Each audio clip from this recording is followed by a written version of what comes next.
أشرقت نفسي بنور من فؤادي حينما رددت يا رب العباد. أعوذ بالله من الشيطان الرجيم. بسم الله الرحمن الرحيم. إذا جاء نصر الله والفتح ورأيت الناس يدخلون في دين الله أفواجا فسبح بحمد ربك واستغفر إنه كان توابا. صدق الله العظيم وصدق رسوله النبي الكريم. یہ سورہ نصر ہے اور قرآن شریف کی آیت سورہ نمبر 110 ہے اور مدنی سورہ ہے. اس میں 3 آیتیں ہیں. قرآن شریف کی چھوٹی صورتوں میں اس کا شمار ہوتا ہے، اسی لیے اس میں 3 آیت ہے. جو بھی سورہ ہے سب سے کم آیت والی وہ 3 ہے. تو سورہ کوثر بھی ہے 3 آیت والی، اور اس سورہ کے اندر اللہ تعالیٰ نے فتح کی خوشخبری دی ہے.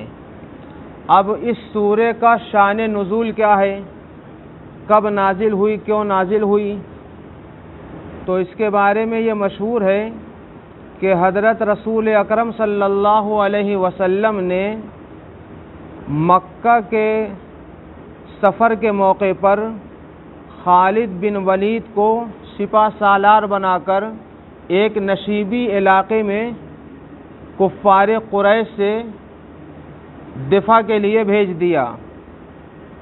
وہاں مقابلہ ہوا. اس مقابلے میں قریش جو ہے شکست کھا گئی. حضرت رسول اکرم صلی اللہ علیہ وسلم نے حضرت خالد بن الولید کو جنگ کرنے سے منع کر دیا اور کہا قتال بند کر دو. چنانچہ انہوں نے قتال بند کر دیا. نبی اکرم صلی اللہ علیہ وسلم کی اس فتح کو دیکھ کر قریش جو ہے اسلام میں فوج در فوج، جوق در جوق، گروہ در گروہ، جماعت در جماعت، یعنی بہت زیادہ تعداد میں اسلام میں داخل ہونے لگے. تو اس پر اللہ تعالیٰ کی طرف سے یہ سورہ نازل ہوئی اذا جاء نصر اللہ والفتح، یعنی جو لوگ اسلام کی مخالفت کر رہے تھے وہ اسلام میں داخل ہونے لگے. تو یہ اللہ کی نصرت ہے، اسی کو کہا گیا نصر اللہ. اور یہی مسلمانوں کی فتح تھی کہ جس مکہ سے ان کو نکالا گیا تھا اسی مکہ میں اللہ تعالیٰ نے 8 سال کے بعد داخل کر دیا. جب نکالا گیا تھا وہیں سے ہماری اسلامی تاریخ شروع ہوتی ہے، اسی کو ہجرت کہتے ہیں. اور جو ہمارا کیلنڈر ہے اس کو ہجری کیلنڈر بولتے ہیں. تو گویا پہلی ہجری تھی اور جب وہاں سے نکالے گئے اور جب مکہ میں داخل ہوئے تو وہ سن 8 ہجری تھی اور رمضان کا مہینہ تھا. تو معلوم یہ ہوا کہ مسلمانوں پر اللہ کی آزمائش رمضان کے مہینے میں بھی آ سکتی ہے اور آتی رہتی ہے. یہ ہماری اسلامی تاریخ ہے. بدر بھی رمضان میں ہوا تھا. سب سے پہلی اسلامی جنگ جو ہوئی تھی وہ بدر میں ہوئی، وہ بدر کہلاتی ہے، وہ رمضان میں ہوئی تھی. اور یہ جو مکہ کی جنگ ہوئی اور مکہ جس میں فتح ہوا یہ بھی رمضان کا مہینہ تھا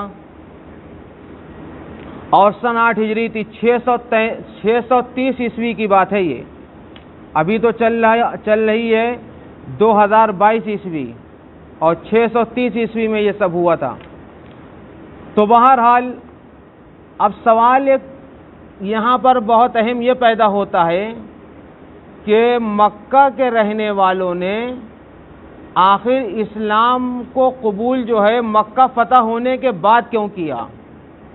اس سے پہلے بھی نبی اکرم صلی اللہ علیہ وسلم نے بہت سے معجزات دکھائے اور بہت سی جنگ آپ نے فتح کی. یہودیوں کو مدینے سے نکالا گیا، خیبر فتح ہوا، حنین فتح ہوا، احد فتح ہوئی، بدر میں فتح ہوئی. لیکن اس فتح کو دیکھ کے اسلام میں کیوں داخل ہوئے؟ کیا وجہ تھی؟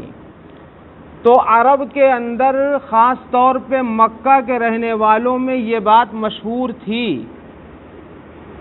کہ جو اللہ کا سچا بندہ ہوگا وہی خانہ کعبہ کا مالک ہوگا، اور جو اللہ کا جھوٹا بندہ ہوگا، غلط ہوگا، تو وہ کبھی مکہ کو فتح نہیں کر پائے گا۔ پورے عرب کو تو فتح کر سکتا ہے لیکن مکہ کو فتح نہیں کر سکتا۔ تو عربوں نے پہلے ہی سے یہ طے کر رکھا تھا کہ اگر محمد صلی اللہ علیہ وسلم مکہ جس دن فتح کریں گے، خانہ کعبہ کی چابی جس دن ان کے ہاتھ میں آئے گی، اس دن ہم اسلام میں داخل ہوں گے، پہلے سے طے کر رکھا تھا۔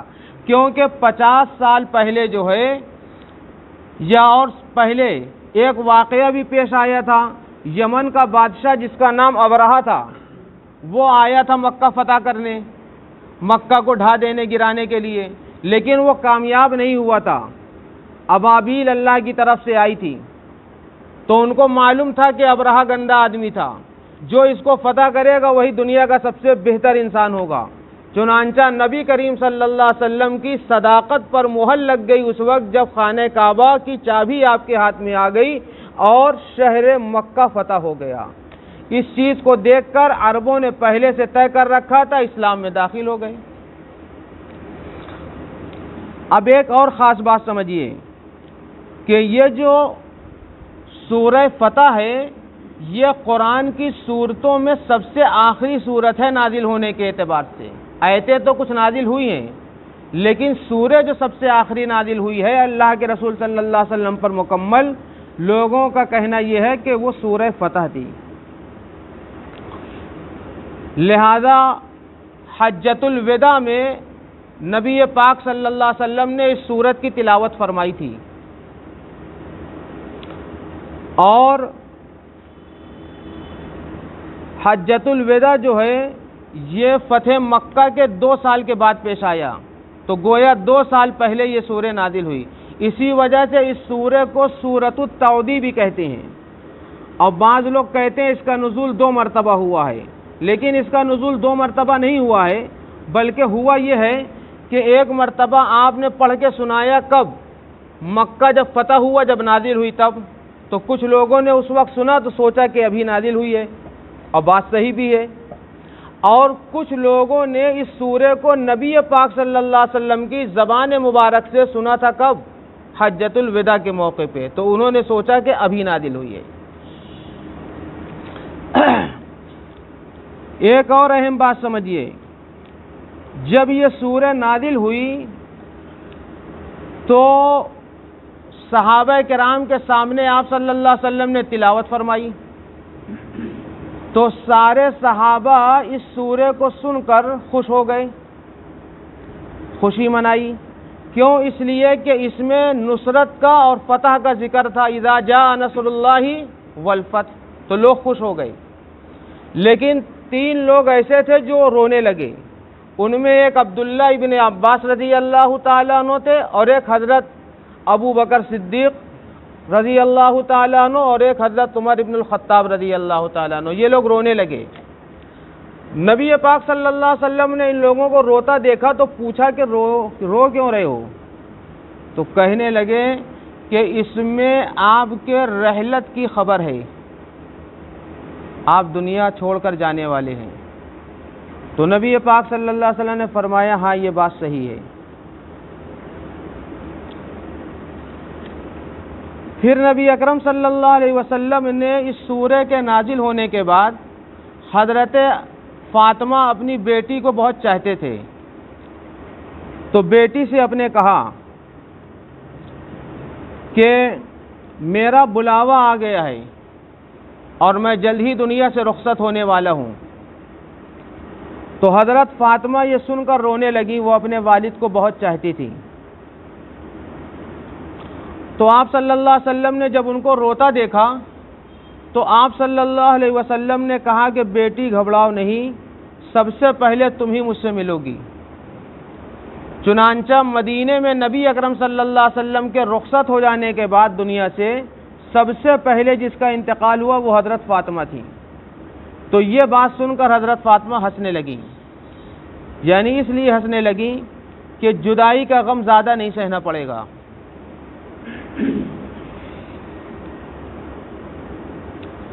نبی اکرم صلی اللہ علیہ وسلم کی جدائی جن لوگوں نے دیکھی ہے وہی جان سکتے ہیں ان پر کیا بیتی اور کس طریقے سے انہوں نے اس غم کو سہا، ان کی بیویوں نے، ان کی بیٹیوں نے اور صحابہ کرام نے۔ کوئی اس کا تصور نہیں کر سکتا۔ حضرت عائشہ کہتی ہیں کہ مجھ پہ تو ایسا لگ رہا تھا کہ پہاڑ ٹوٹ پڑا، اور حضرت عمر اتنے مشہور تھے بہادری میں، وہ کہتے تھے کوئی اگر یہ کہے گا کہ محمد صلی اللہ علیہ وسلم کا انتقال ہو گیا تو میں اس کا سر تن سے جدا کر دوں گا، یہ حالت تھی۔ تو بہرحال یہ بھی ایک غم تھا جو مسلمانوں پر گزرا ہے، جس کو صحابہ نے سہا ہے۔ آپ صلی اللہ علیہ وسلم کے بارے میں آتا ہے کہ اس سورت کے نزول کے بعد ہمیشہ آپ صلی اللہ علیہ وسلم سبحان اللہ و بحمدہ استغفر اللہ و اتوب الیہ کثرت سے پڑھا کرتے تھے۔ حضرت عائشہ بھی فرماتی ہیں اور حضرت ام سلمہ بھی فرماتی ہیں، یعنی نبی پاک صلی اللہ علیہ وسلم کا یہ ورد ہو گیا تھا۔ کیوں؟ اس لیے کہ اللہ تعالیٰ نے قرآن میں فرمایا تھا کہ جب آپ لوگوں کو اللہ کے دین میں زیادہ سے زیادہ داخل ہوتے دیکھیں تو فسبح بحمد ربک واستغفرہ، آپ اپنے رب کی تسبیح ہر وقت بیان کیجئے گا اور اللہ سے استغفار طلب کیجئے گا۔ یہ حکم کس کو ہو رہا ہے؟ نبی پاک صلی اللہ علیہ وسلم کو۔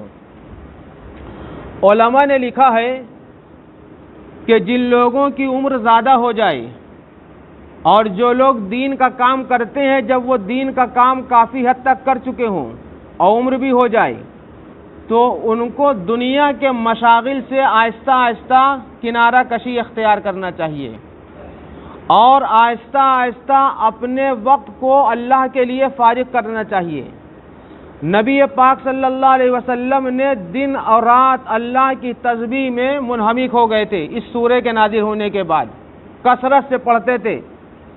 حضرت ام سلمہ کہتی ہیں کہ اٹھتے بیٹھتے چلتے پھرتے گھر میں جب آتے اور گھر سے باہر نکلتے تو یہی کہتے تھے آپ صلی اللہ علیہ وسلم، سبحان اللہ و بحمدہ، اللہ کی ذات پاک ہے، وہی تعریف کے لائق ہے، استغفر اللہ، میں اللہ سے معافی مانگتا ہوں، واتوب الیہ، اور میں اس سے توبہ کرتا ہوں۔ یہ نبی کہہ رہا ہے دنیا کا، جس کے بارے میں یہ ہے کہ وہ معصوم ہے۔ تو ہم بھی ان لوگوں سے درخواست کریں گے کہ جن کی عمر 50 سے اور 60 سے زیادہ ہو چکی ہے اور ابھی داڑھی نہیں رکھا ہے، کم سے کم داڑھی رکھنا شروع کر دیں اسی رمضان کے مہینے سے، کیونکہ یہ صورت نبی پاک کو دکھائی جائے گی۔ حضرت رسول پاک صلی اللہ علیہ وسلم دیکھیں گے یہ میرا امتی ہے، تو کم سے کم ایسی حالت میں دیکھیں کہ آپ کے چہرے پہ نبی کی سنت ہو، آپ کے چہرے پہ اسلام کا نور ہو، اور پھر یہ عمر تو ایسی ہے کہ اس میں تیاری میں لگ جانا چاہیے۔ جب داڑھی کے بال سفید ہونے لگے تو یہ اس بات کی علامت ہے کہ اب اللہ سے ملنے کا وقت قریب ہے، تو ایسے لوگ بھی اللہ کی تسبیح میں لگ جائیں۔ ابھی اعتکاف آنے والا ہے، اعتکاف پہ انشاءاللہ میں بیان کروں گا، تو بہت سے لوگ اعتکاف کریں۔ امام بخاری رحمۃ اللہ علیہ نے اسی وجہ سے اپنی جو کتاب لکھی ہے اس میں کئی ہزار حدیثیں ہیں، ان میں سب سے آخری حدیث جو لکھی ہے وہ یہی ہے۔ سب سے آخری حدیث ہے عن ابی ہریرہ رضی اللہ تعالی عنہ قال النبی صلی اللہ علیہ وسلم کلمتان حبیبتان الی الرحمن، دو کلمے ایسے ہیں جو رحمان کو بہت محبوب ہیں، خفیفتان علی اللسان، اور میرا نبی فرماتا ہے کہ وہ دونوں کلمے جو ہے زبان پر بڑے ہلکے ہیں، اور میرا نبی کہتا ہے ثقیلتان فی المیزان، لیکن اللہ کے ترازو پر جب وزن کیا جائے گا تو وہ بڑے وزنی ہوں گے۔ وہ دونوں کلمے کیا ہیں؟ بخاری اسی پر ختم ہے، سبحان اللہ و بحمدہ سبحان اللہ العظیم۔ یہ روزانہ 100 مرتبہ صبح، 100 مرتبہ شام پڑھ لے آدمی، نہ ہو سکے تو 24 گھنٹے میں 100 مرتبہ پڑھ لے۔ اور امام بخاری بھی اس حدیث کو آخر میں اس لیے لائے ہیں تاکہ لوگوں کو یہ عبرت ہو کہ آخر عمر میں اس تسبیح کو زیادہ سے زیادہ پڑھنا چاہیے، کیونکہ یہ اللہ کو راضی کرنے کا وقت ہے، اللہ کو راضی کرنے کا وقت ہے۔ جتنا راضی کر سکے انسان اللہ کو راضی کر لے، کیونکہ اس کی رضا کے بغیر نہ دنیا میں مزہ ہے اور نہ جنت میں مزہ ہے، آخرت میں مزہ ہے۔ اور اگر اللہ ہی نہیں راضی ہے تو واقعی پھر کیا مزہ ہے زندگی کا؟ اگر ہر بندہ اپنا یہ مقصد بنا لے کہ ہم اللہ کو راضی کریں گے تو جتنے لوگ اس سے ناراض ہیں سب راضی ہو جائیں گے۔ جتنے لوگ نفرت کر رہے ہیں نا ہم سے، یہ نفرت محبت میں بدل جائے گی۔ حدیث میں آتا ہے جب اللہ کسی سے محبت کرتے ہیں تو آسمان پر اعلان کرتے ہیں، بلکہ یہ حدیث ہے کہ اللہ تعالیٰ جب کسی بندے سے دنیا میں محبت کرتے ہیں تو حضرت جبرائیل کو بلا کے کہتے ہیں میں فلاں سے محبت کرتا ہوں۔ حضرت جبریل علیہ السلام آسمان کے فرشتوں پر اعلان کرتے ہیں، پھر آسمان سے فرشتے روزانہ صبح اور شام آتے ہیں زمین پر، وہ اعلان کرتے ہیں کہ اللہ اور جبرائیل اور آسمان کے فرشتے فلاں بندے سے محبت رکھتے ہیں، لہذا تم بھی محبت کرو۔ تو دنیا کی سب مخلوق اس سے محبت کرنے لگتی ہے۔ اگر ہندوستان کے مسلمان اللہ سے محبت کرنے لگے تو ہندوستان میں رہنے والا ہر ناگرک مسلمانوں سے کیا کرنے لگے؟ محبت کرنے لگے۔ یہ نفرت بہت جلد محبت سے بدل سکتی ہے، یہ تقدیر بدلنا ہمارے ہاتھ میں ہے۔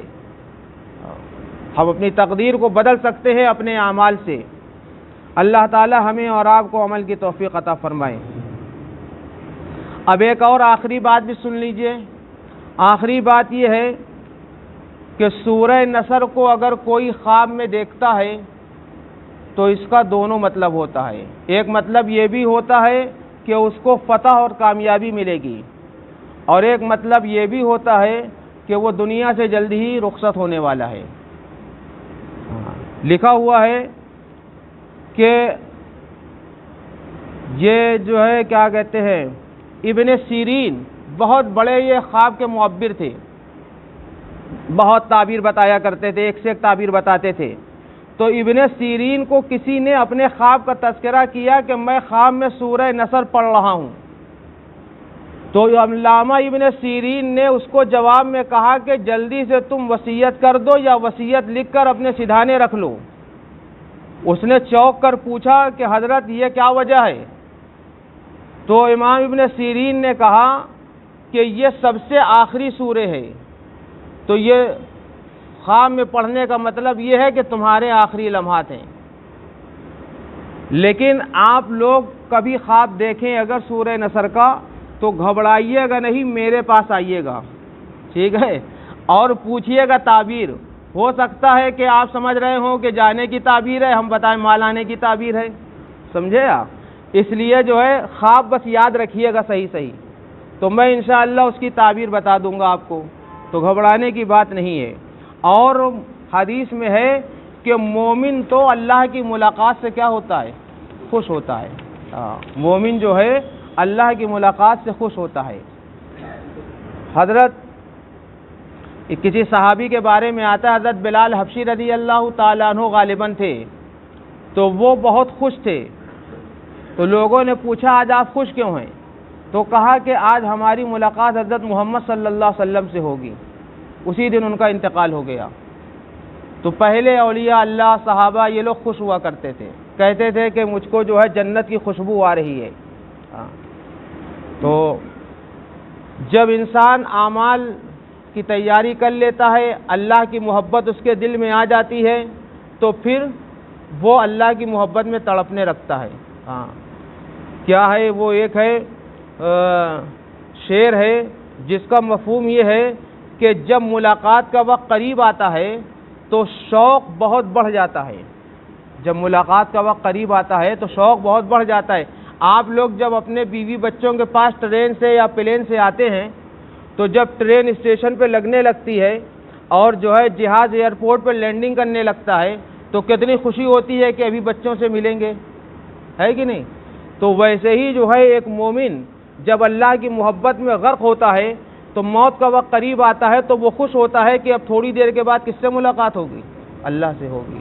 ہاں، اللہ تعالی ہمیں اور آپ کو اپنی محبت کا شوق عطا فرمائے۔ أشرقت نفسي بنور من فؤادي حينما رددت يا رب العباد وانتشت روحي وصار الدمع يجري يا إلهي خذ بقلبي للرشاد